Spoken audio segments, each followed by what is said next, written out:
आधी उम्र के भांजे पर डाले डोरे। अंजलि, बात तो हमेशा पते की करती हूँ और आज पते की बात यह है कि बर्थडे में बहुत मज़ा आया। संदीप, क्या हुआ? इतने उदास क्यों हो? संदीप, मेरा जो एक्स बिजनेस पार्टनर है ना अंकुर, उसका कॉल आया। कहाँ से लाऊं उसे 25 लाख रुपए देने के लिए, कुछ समझ में नहीं आ रहा है। और मयंक ने लोन भी रिजेक्ट कर दिया है। अंजलि, अगर इतनी प्रॉब्लम है तो जाकर अपने पापा से बात क्यों नहीं करते हो? संदीप, पागल हो गई हो क्या? मैं पापा से पैसे के लिए नहीं बोल सकता हूँ। अंजलि, ठीक है, तुम बात नहीं कर सकते तो कोई बात नहीं, मैं जाकर बात करती हूँ तुम्हारे पापा से। संदीप, तुम कहीं नहीं जाओगी, बड़ी मुश्किल से तो उन्होंने मुझे माफ़ किया है यार। अंजलि, छोड़ो मेरा हाथ। संदीप, मैं अभी के अभी जाऊंगा और तुम्हारे पापा से बात करूंगी। तभी संदीप अंजलि पर हाथ उठा देता है। संदीप, गुस्से में पापा को कुछ नहीं बोलोगी, समझी? गुस्से में अंजलि भी संदीप को एक जोरदार तमाचा मारती है और थप्पड़ की आवाज़ गूंजने लगती है। संदीप, तुमने मुझे थप्पड़ क्यों मारा? ये तो प्लान में नहीं थे, प्लान में नहीं था। अंजलि, प्लान में तो ये भी नहीं था कि तुम मुझे इतनी जोर से थप्पड़ मारोगे। और वैसे भी तुम्हारे पापा जा चुके हैं, मैंने उन्हें जाते हुए देख लिया था। संदीप, नज़दीक आते हुए थप्पड़ का थप्पड़ का कंपटीशन तो कर रही हो क्या? अंजलि, वैसे हमारा प्लान सक्सेसफुल तो हो गया है। संदीप, तुम्हारा अंकुर को पैसा देने का आइडिया कमाल का था। अंजलि, वैसा कमाल की तो मैं हूँ संदीप जी, तुम्हारा कमाल एक सेकेंड। संदीप, तुम्हारे पापा बंटी पे ऐसे ही पैसे खर्च करते रहे तो मेरी तो प्रॉपर्टी आधी हो जाएगी। संदीप, हाँ तुम सही कह रही हो, हमें उनके खर्च को कंट्रोल करना ही पड़ेगा। और मेरे बुद्धू बाप ने अपनी सारी प्रॉपर्टी उस बंटी के नाम की हुई है, उसका भी कुछ इंतजाम करना ही पड़ेगा। अंजलि, एक काम करें, माँ को काम पर लगाएं। अगली सुबह अंजलि की माँ, भाई साहब चाय पी लीजिए गर्मा गर्म। संदीप के पिताजी, हाँ। अंजलि की माँ, चलो मैं भी थोड़ा अखबार पढ़ लेती हूँ, आजकल अखबार में भी कैसी कैसी खबरें छपने लगी हैं। अब ये सुनिए, एक लड़के ने अपने ही पॉकेट मनी से शराब और ड्रग खरीद लिए और नशे में अपने आप को पूरा बर्बाद कर दिया। एक और सुनिए, सुनाती हूँ। एक लड़का गलत संगति में पड़कर अपने घर से पैसे ले जाकर जुआ खेलने लगता है। राम जाने क्या हो गया आजकल के लड़कों को। लेकिन भाई साहब, ये तो अच्छा है कि अपना बंटी ऐसा नहीं है। संदीप के पिता, सही कह रही हैं आप, हमारा बंटी थोड़ा खर्चालू जरूर है पर आजकल के लड़कियों की तरह नहीं है। अंजलि की माँ, अरे भाई साहब, मुझे आपके दिए संस्कार पर पूरा भरोसा है। वो तो अखबार है, कुछ भी लिख देते हैं वो तो। मैं इसलिए कह रही हूँ, अगर कल को कुछ ऊंच नीच हो जाए तो समझ में ये बाहर वाले लोग ये तो ऐसा ही कहेंगे ना कि बिना बाप के बच्चे को ये ठीक से पाल नहीं सके। बातों बातों में भूल ही गई थी, मेरी दवाई का वक्त हो गया है, मैं जाती हूँ दवाई लेकर। अंजलि की माँ जाने लगती है। इधर संदीप के पिता बंटी को लेकर सोच में पड़ जाते हैं। तभी अंजलि की माँ पीछे मुड़कर हल्की सी मुस्कान देती है और वहाँ से चली जाती है। दोपहर के वक्त बंटी रसोई में जाता है और फ्रिज से पानी की बोतल लेकर पानी पीने लगता है। तभी अंजलि जानबूझकर उससे टकराती है और उससे बोतल का पानी बंटी के ऊपर फैल जाता है। बंटी, ये क्या किया आपने? अंजलि, सॉरी बंटी, सॉरी, गलती से हो गया। तुम तो पूरे भीग चुके हो। लाओ, मैं सुखा के देती हूँ।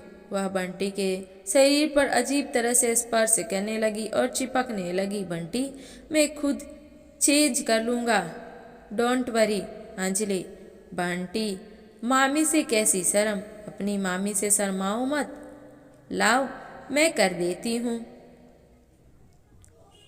इतना कहकर वापस फिर से बंटी की गलत तरह से सहलाने लगती है। बंटी को यह सब बहुत ही ऑकवर्ड लगने लगता है। बंटी जाते हुए, मैं चेंज कर लूँगा खुद से। आंगन में संदीप सब्जी काट रही हो यह वह राधिका के पास बैठता है और अपने हाथ से सोने का कड़ा निकालकर राधिका के हाथ में थमा देता है। संदीप, राधिका संदीप की बहन, ये क्या कर रही हो? भैया आप। संदीप, याद है माँ ने मुझे ये कड़ा दिया था, मैं चाहता हूँ बंटी इसे पहने। राधिका, पर भैया ये कड़ा तो माँ ने आपको दिया था ना। संदीप, हाँ, और किस तरह माँ ने मुझे पहचानाया था ना कि मैं चाहता हूँ कि तुम बंटी को इसे पहनाओ। रात के 1 बजे बंटी ड्रिंक करके घर आता है। उसे बहुत तेज भूख लगी होती है, इसलिए वह किचन में खाना ढूंढने लगता है। अंजलि उसे यह सब करते हुए देख लेती है। वह उसके पास आती है। बंटी, मामी आप? अंजलि, मामी हूँ तुम्हारी, कोई भूत थोड़ी ना। और ये क्या कर रहे हो तुम? बंटी, आपके लिए अपने लिए खाना निकाल रहा था। अंजलि, मैं जो माँ को जगा दिया होता, तुमने ड्रिंक कर रखी है। बंटी, हाँ, वो मेरे फ्रेंड ने मुझे जिद करके थोड़ी सी पिला दी। मैं नहीं चाहता था कि मेरी माँ मुझे ऐसे देखे। अंजलि, कोई बात नहीं, मुझे जगा दिया करो। अब इतना ख्याल तो मैं तुम्हारा रख ही सकती हूँ ना। और अंजलि बंटी के करीब आकर उसे फिर से स्पर्श करने लगी थी। बंटी को एक बार फिर अजीब लगने लगा और वह अंजलि को खुद से दूर कर देता है। बंटी, मैं खाना निकाल लेता हूँ। अंजलि, रुको तो। इतना कहते ही अंजलि बंटी को लेकर बिस्तर पर गिर जाती है। अंजलि नीचे और बंटी ऊपर होता है। अंजलि, बंटी, अगर तुम कुछ पल मेरे साथ बिता भी लोगे तो मैं किसी को कुछ नहीं बताऊंगी। बंटी, ये क्या बकवास कर रही हैं आप?